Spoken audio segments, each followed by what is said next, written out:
पांचवें खंड में विचारों का संदर्भ चल रहा है। बड़े प्रेरक बोधवाक्य आप सबके सामने रखे जा रहे हैं। एक दोहा गुरुवर ने लिखा है, बेहसित हो जीवन लता बिलसित गुण के फूल। बेहसित हो जीवन लता बिलसित गुण के फूल। ध्यानी मौनी सूंघता। ध्यानी मौनी सूंघता महक उठे आमूल। महक उठे आमूल। ऐसे फूलों के लिए कौन सूंघता है? ध्यानी मौनी। फूल महक रहे हैं, आमूल महक रहे हैं। बेहसित हो जीवन लता, जीवन की लता विहसित हो। बिलसित हो गुण के फूल, बिलसित गुण के फूल। और इनको ध्यानी मौनी सूंघता। कौन सूंघ रहा है? ध्यानी मौनी सूंघता। महक उठे आमूल। आमूल चूल महक। मौन का महत्व बतलाते हुए गुरुवर कह रहे हैं, मौन की अपेक्षा ऐसे वचन बोलना भी श्रेष्ठ है जिससे क्षुब्ध वातावरण भी शांति का अनुभव कर सके। क्षुब्ध वातावरण, यदि अपने शब्द बोलने से वातावरण में शांति आ जाती है तो ऐसे शब्द बोलना भी अच्छा है। मौन रहना तो अच्छा है ही, लेकिन समय विशेष पर ऐसे शब्द बोलना भी अच्छा माना जाता है जिससे वातावरण शांत हो जाता है, शांति का अनुभव करने लगता है। शांति का अनुभव करे, क्षुब्धता समाप्त हो जाती है। कितना बढ़िया बोधवाक्य है कि मौन की अपेक्षा ऐसे वचन बोलना भी श्रेष्ठ है जिससे क्षुब्ध वातावरण भी शांति का अनुभव कर सके। बहुत अच्छा है। मौन रहना भी अच्छा है और बोलना भी अच्छा है, पर दोनों में उद्देश्य अभिप्राय, अभिप्राय पर सब कुछ है। अच्छे अभिप्राय से मौन रहना भी अच्छा है और अच्छे अभिप्राय से बोलना भी अच्छा है। हम बोलेंगे ही नहीं दिन भर, महीना भर ही नहीं बोलेंगे। कारण क्या है? उनसे जमनेरी गुस्से में है। गुस्से में आकर के तुम दिन भर और महीने भर किसी से मत बोलो तो मत बोलो, तो मत बोलो, लेकिन वह मौन तुम्हारा तुम्हें आनंददायी नहीं बनेगा, क्योंकि कसाय से प्रेरित होकर के तुम मौन धारण किए हो। और वो मौन नहीं है, उस मौन में आप वचनों से भले नहीं बोल रहे, पर अंदर अंदर के विचार, खलबल खलबल खलबल, वो तो बोल ही रहे अंदर अंदर से। क्रोध में आकर के यदि किसी से कोई नहीं बोला तो वह साधना का मौन नहीं है, और गुस्से में रखा गया मौन है। उस मौन का कोई मतलब नहीं। साधना के लिए मौन रहें। किसी से कोई लड़ाई झगड़ा नहीं, किसी से कोई अनबन नहीं, किसी से कोई विकल्प नहीं, फिर भी सहज साधना के लिए अपने आनंद के लिए हम जन संपर्क से दूर होना चाहते हैं, इसलिए मौन धारण किए हैं। ये मौन आपके लिए शांति का कारण बनेगा। और यदि बोलने का मन हो रहा है तो बोल भी सकते हो। अभिप्राय में यदि कुछ अच्छी बात बताने का मन है, कोई जिज्ञासा रखने का मन है, भगवान की स्तुति करने का मन है, गुरुओं का गुणगान करने का मन है, और उसमें यदि तुम्हारे शब्द हितमित और प्रियपने के निकल रहे हैं तो वह भी तुम्हारे लिए आनंददायी है।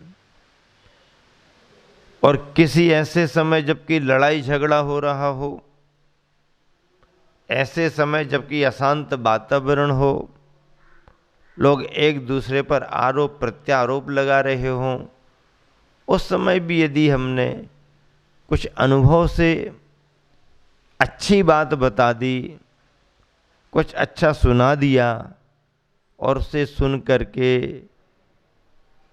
यदि मन में शांति आ गई तो बोला गया भी हमारा सही माना जाता है। इसलिए गुरुवर कह रहे हैं, मौन की अपेक्षा ऐसे वचन बोलना भी श्रेष्ठ है जिससे क्षुब्ध वातावरण भी शांति का अनुभव कर सके। अगला बोध वाक्य, कसाई के ऊपर नहीं, कसाइयों के ऊपर क्रोध करना श्रेयस्कर है। क्या? कसाई के ऊपर नहीं, कसाइयों के ऊपर क्रोध करना श्रेयस्कर है। क्रोध किस पर करें? कसाइयों पर करें। जिसने कसाई कर दी है उस पर क्रोध करने से क्या होता? हम कसाइयों पर करें, क्रोध पर करें, मान पर करें, माया पर करें, लोभ पर करें, इन कसाय भावों पर क्रोध करें तो कसाइयों का संस्कार टूटेगा। कसाइयों में घबराहट पैदा होगी, क्योंकि कसाइयों पर क्रोध करना शुरू किया है। कसाई करने वाले पर यदि हमने क्रोध किया तो उससे क्या मिलेगा? उससे कुछ मिलने वाला नहीं। इसलिए गुरुवर कह रहे कि कसाई के ऊपर नहीं, कसाइयों के ऊपर क्रोध करना श्रेयस्कर है। कसाई कौन? कसाई के दो अर्थ हो सकते हैं। कसाय भावों में जो रमा हुआ है तो कसाय भावों में रहने के कारण कसाई,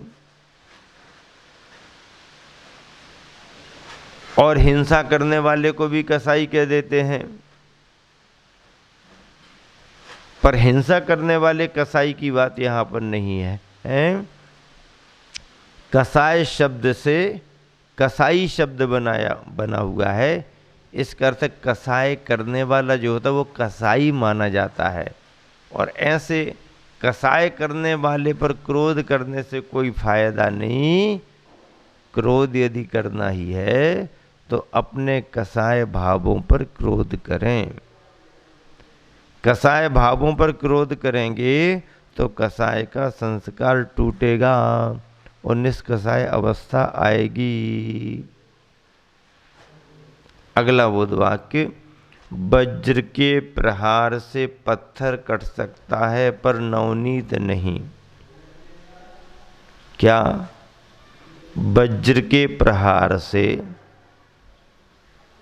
पत्थर कट सकता है,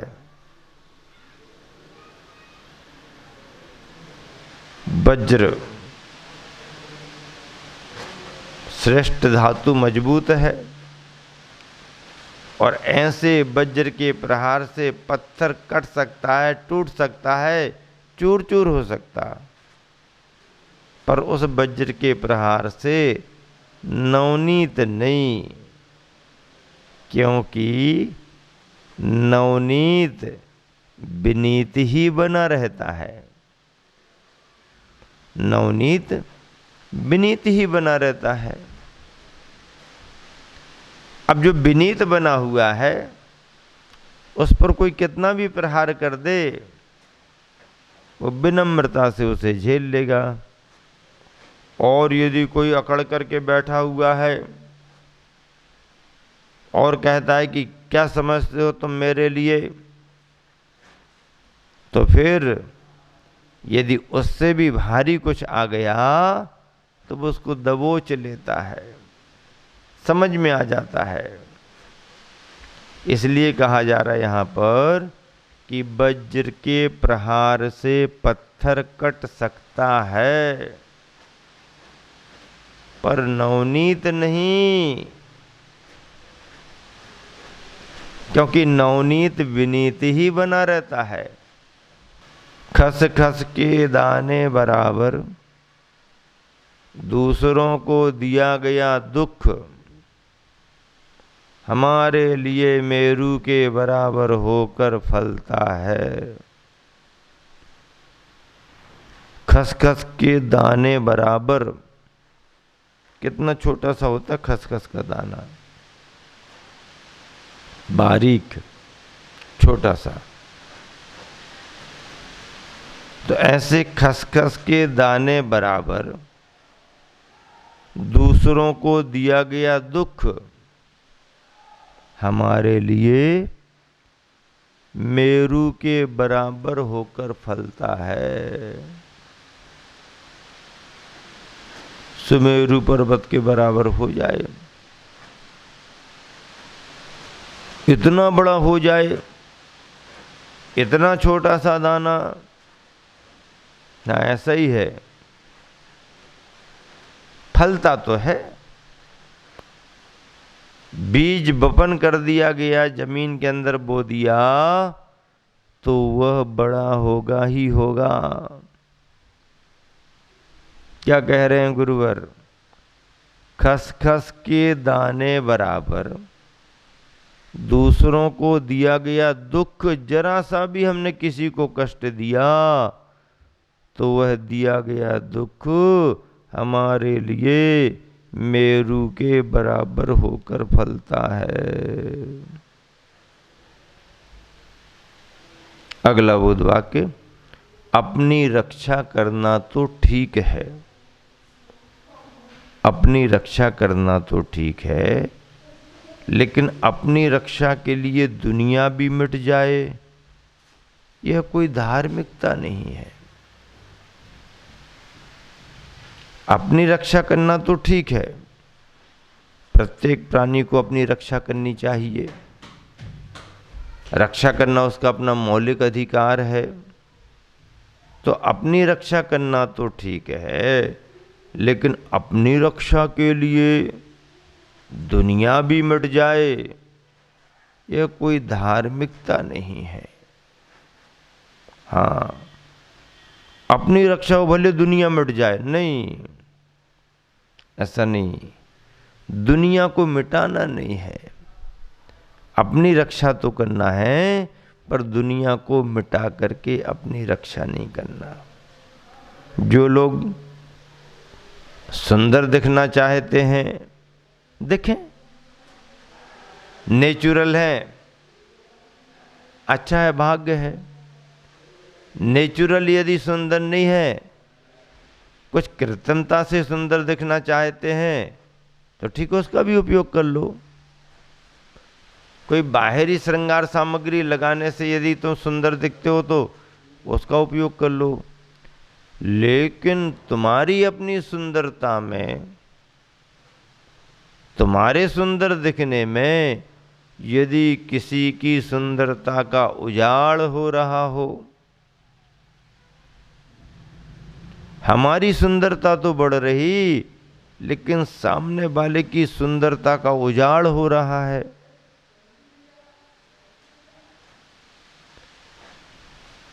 जीवों की हिंसा ही हो रही है।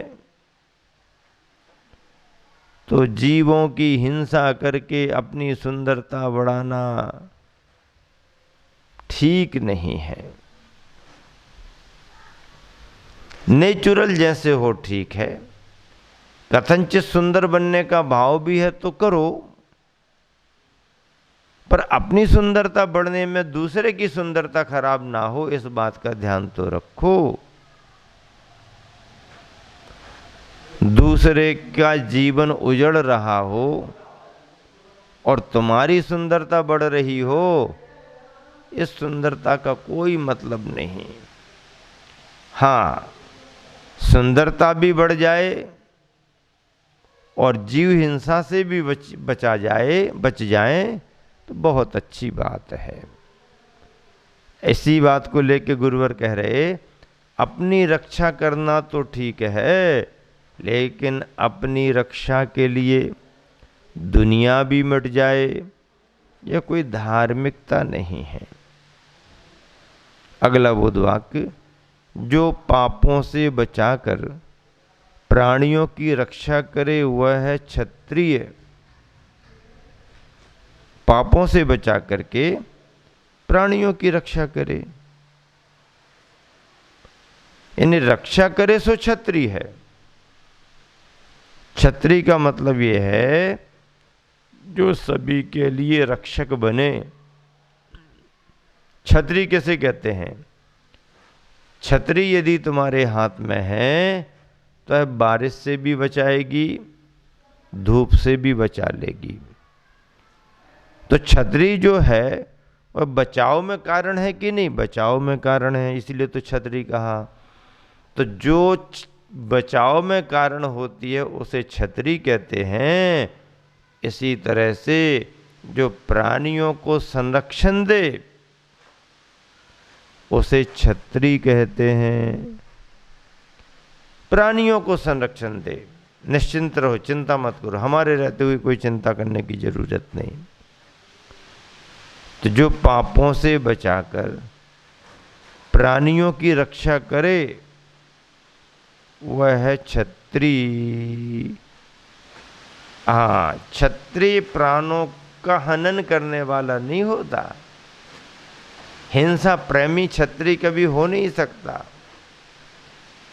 क्षत्रिय तो दयावान होता है, कठोर भी होता है लेकिन दयालु होता है, और वह हिंसा से बचते हुए सभी की रक्षा करता है। महावीर भगवान की जय।